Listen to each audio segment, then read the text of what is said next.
현아야, 이거 활용 단원인데, 일단 먼저 한번 쭉 보고 오면 선생님이 공부방에서 또 한번 설명해 줄게. 이해 안 되는 거.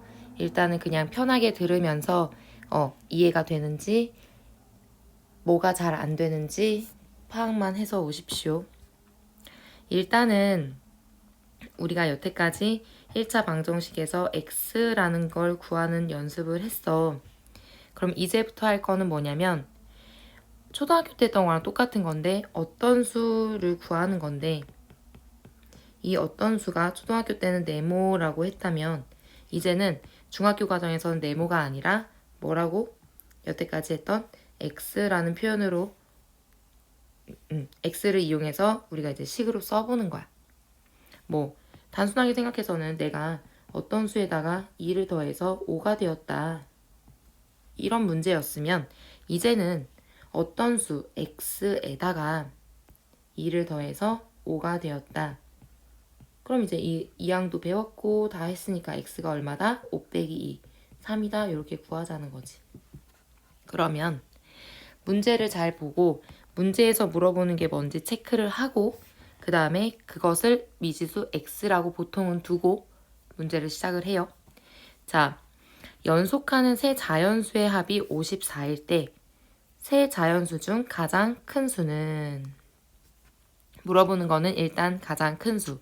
그러면 여기에서는 조금 이해하고 넘어가셔야 되는 개념이 있기 때문에 말씀을 드릴게요.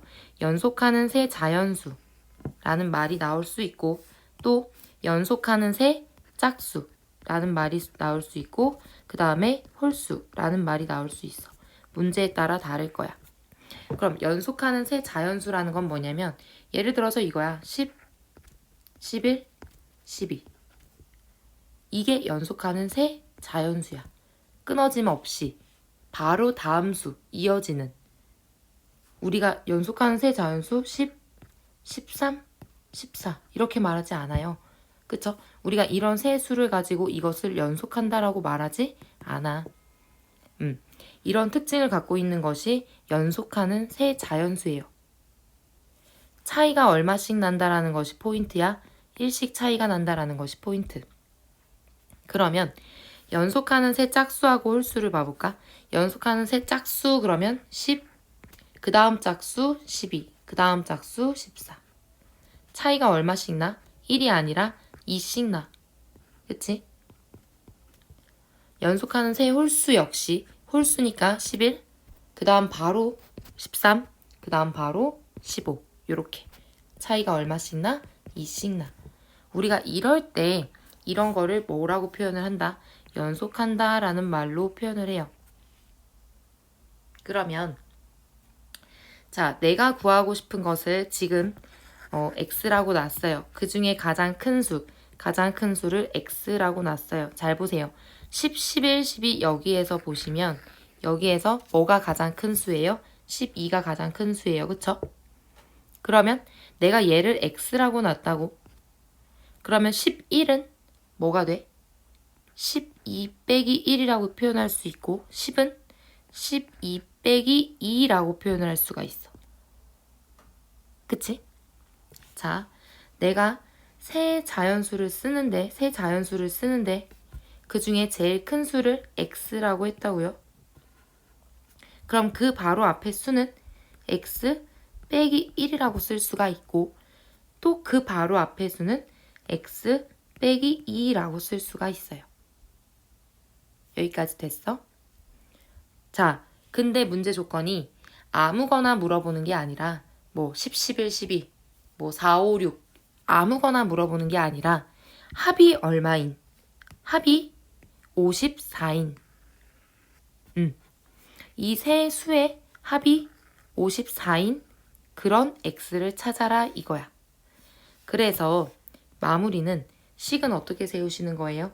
제일 작은 x-2부터 더하기 x-1 그리고 더하기 x, 이렇게 세 개를 다 더한 것이 얼마다? 54다. 이렇게씩 세우시는 거예요.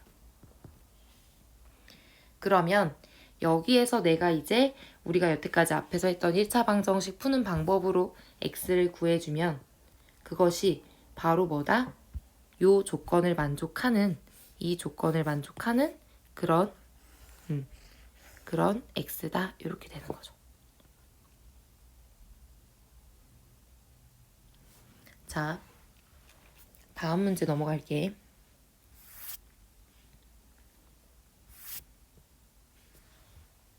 현아야, 이거 봐봐. 자, 2번 문제. 중요합니다. 1의 자리 숫자와 1의 자리 숫자가 3인 두 자리 자연수. 조금 핵심적인 거 먼저 우리 체크하면서 넘어갈게요. 1의 자리 숫자가 3인 두 자리 자연수. 이 자연수의 1의 자리 숫자와 10의 자리 숫자를 바꾼 수는 처음 수보다 9만큼 크다. 도대체 이게 뭔 소리일까? 잠깐만 여기서 하나만 얘기를 하고 넘어갈게요. 수라는 표현을 하고요. 숫자라는 말을 써요. 이거는 엄연히 다른 말인데 숫자는 말 그대로 우리가 어떤 수를 표현하기 위해서 사용하는 글자라는 뜻이야. 그러니까 우리가 사용하는 숫자는 사실상 0, 1, 2 해서 어디까지? 9까지. 이것이 숫자고 이 숫자를 이용해서 우리가 예를 들어서 뭐 159다 또는 뭐 마이너스 23이다 이런 식으로 나타낼 수가 있죠. 그쵸? 이런 값들을 우리는 수라고 얘기를 해요. 숫자하고 수는 완전히 달라. 일단 자, 그러면 여기 보세요. 두 자리 자연수라고 했습니다. 두 자리 자연수. 우리가 알고 있는 예를 들어서 뭐 23, 뭐 98, 56 등등 이런 것들. 그쵸? 두 자리 자연수. 그러면 두 자리 자연수라고 했으니까 네모칸을 두 칸을 한번 쳐볼게요. 네모칸 치는 이유는 조금만 이따가 말씀드릴게요. 자, 그래놓고 1의 자리 숫자가 3이라고 했으니까 1의 자리에다가 여기가 1의 자리죠? 여기다가 3 쓰는 거예요. 그 다음에 10의 자리 숫자는 아직 몰라. 얘는 몰라. 그렇기 때문에 여기다가 내가 x라고 쓰는 거예요. 자, 얘가 지금 뭐예요? 처음수예요. 처음수. 이것이 처음수예요. 그러면 바꾼수를 써볼게요. 바꾼수. 문제에서 바꾼수 얘기가 나오거든. 바꾼수는 처음수보다 이런 말이 있죠. 그쵸? 그래서 바꾼수를 한번 써볼게. 바꾼수. 말 그대로 뭐야? 1의 자리 숫자가 10의 자리로 오고 10의 자리 숫자가 1의 자리로 가는 거예요. 그래서 여기에 뭐가 오고 10의 자리에 3이 오고 그 다음에 1의 자리에 뭐가 오는 거야? x가 오는 거야. 됐죠? 자, 그런 다음에 제가 밑줄 친 요 부분 요 부분 한번 봅시다.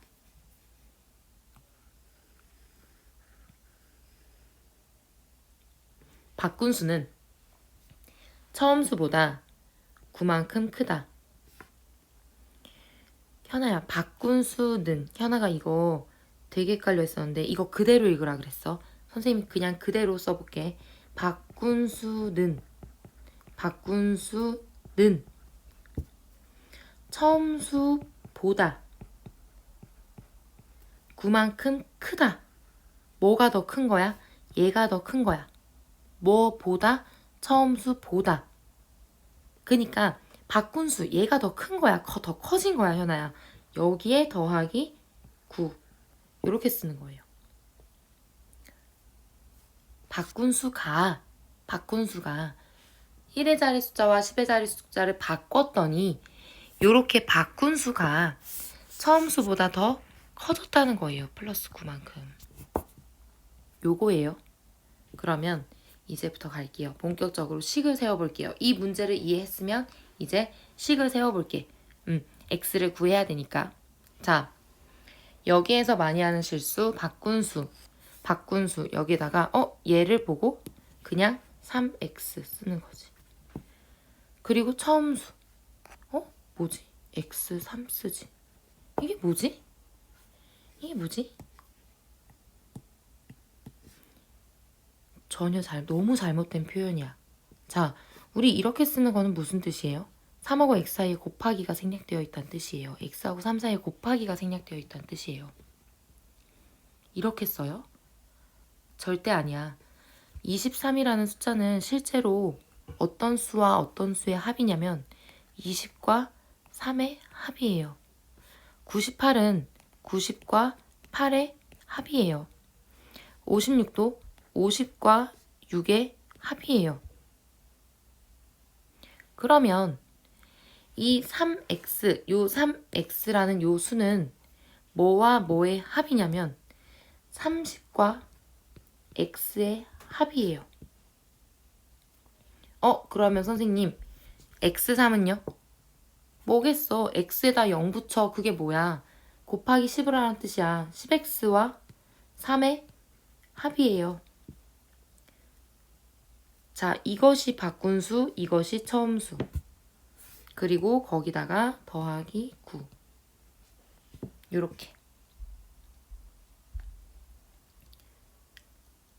요 식이 완성이 됐고, 그러면 이제 우리가 마무리를 해주면 뭐 x는 왼쪽으로 이항해라, x 아닌 수는 오른쪽으로 이항해라. 그래서 마이너스 9x는 마이너스 18이다. 따라서 x는 2다 나옵니다. 그래 놓고 답을 2라고 쓰면 안 돼요. 끝까지 문제 다시 한 번만 볼게요. 문제에서 물어보는 거는 처음 두 자리 자연수예요. 처음 두 자리 자연수. 그러니까 x에다가 내가 구한 2를 집어넣어서 요 x자리에다가 내가 2를 집어넣어서 처음수. 답 뭐라고 써야 돼? 23. 이렇게 써야 돼. 요거까지 마무리 해주셔야 완벽하게 끝나요. 자, 제가 여기다가 처음수 바꾼수 쓸 때 현아야 선생님이 여기다가 네모칸 쓴 이유는 뭐냐면 얘네는 이 x 그리고 요 3 얘네는 저 10의 자리에 있는 숫자예요. 저는 1의 자리를 나타내는 숫자예요. 우리가 그냥 쓰던 23 이런 수와는 다르게 얘는 저는 10의 자리에 있으니까 꼭 10x라고 써줘야 되는 숫자 카드처럼 생각하시면 돼요. 나는 1의 자리에 있으니까 3 이렇게. 이게 너무나 중요한 포인트입니다. 그리고 아까 말씀드렸던 수하고 숫자의 개념 정확하게 이해하고 넘어갑시다. 자, 3번 갈게요. 이것도 한번 일단 쭉 읽어보자. 올해 지우 어머니의 나이는 지우 나이의 3배이지만 10년 후에는 지우 나이의 2배가 된다. 그러면 올해 지우의 나이는 몇 살이냐? 자, 지우하고 어머니하고 두 사람 나오죠. 그 다음에 올해하고 10년 후하고 2개가 나오죠. 그치? 우리 이거를 한번 표현을 해보자고요. 올해 지우의 나이. 일단 물어보는 것이 올해 지우의 나이 x라고 두시고 그러면 선생님이 한번 표로 써볼게요. 올해 지우 나이 뭐라고? x. 그러면 어머니 나이는 문제 잘 읽어봐. 올해 어머니의 나이는 지우 나이의 3배. 끊고. 뭐라고 쓸 거예요? 올해 어머니의 나이는 그럼 뭐라고 써야 돼? 지우 나이의 3배. 3x. 자, 10년 후에는 2배. 10년 후에는 그러니까 여기다가 10년 후의 나이를 써줘야 돼요. 그러면 생각보다 많이 실수하는 게 10년 후인데 10x라고 쓴다고. 에? 10년 후에 그럼 너네는 현재 14살인데 140살이 된다고. 아니, 이 실수를 진짜 생각보다 너무 많이 해요. 근데 10년 후입니다. 뭐예요? 플러스 10이에요. 지금 나이에 더하기 10이에요. 엄마도 지금 나이에 더하기 10이에요. 이것이 10년 후예요. 됐죠? 자, 그러면 이 문장을 이제 마무리 지어 볼게요. 우리가 등식으로 써볼게요. 10년 후에 어머니의 나이는 지우 나이의 몇 배가 된다? 2배가 된다. 10년 후에 어머니의 나이는 지우 나이의 수학에서 의 곱하기 근데 전체 괄호하고 반드시 2배 이렇게. 그냥 x 더하기 10 지우 나이의 2배 곱하기 2 이렇게 하면 절대 안 돼. 그럼 뭐만 해버려? 여기만 곱하기 2를 하지 x에다 곱하기 2 해 안 해? 안 한다고. 응? 지우 나이는 10 더하기 x 이게 통째로 지우의 나이예요. 거기다가 곱하기 2. 그래서 얘를 방정식 풀어주면 x가 나올 테고 그러면 문제에서 물어봤던 것이 x가 맞는지 한 번만 더 확인을 하시고 맞네요. 얘는 그냥 x를 그대로 구하면 되는 거죠. 그러니까 답 따라서 지우 나이는 몇 살이다 라고 써주시면 된다는 얘기예요. 이해가 될까요? 자, 한 번만 끊고 갈게.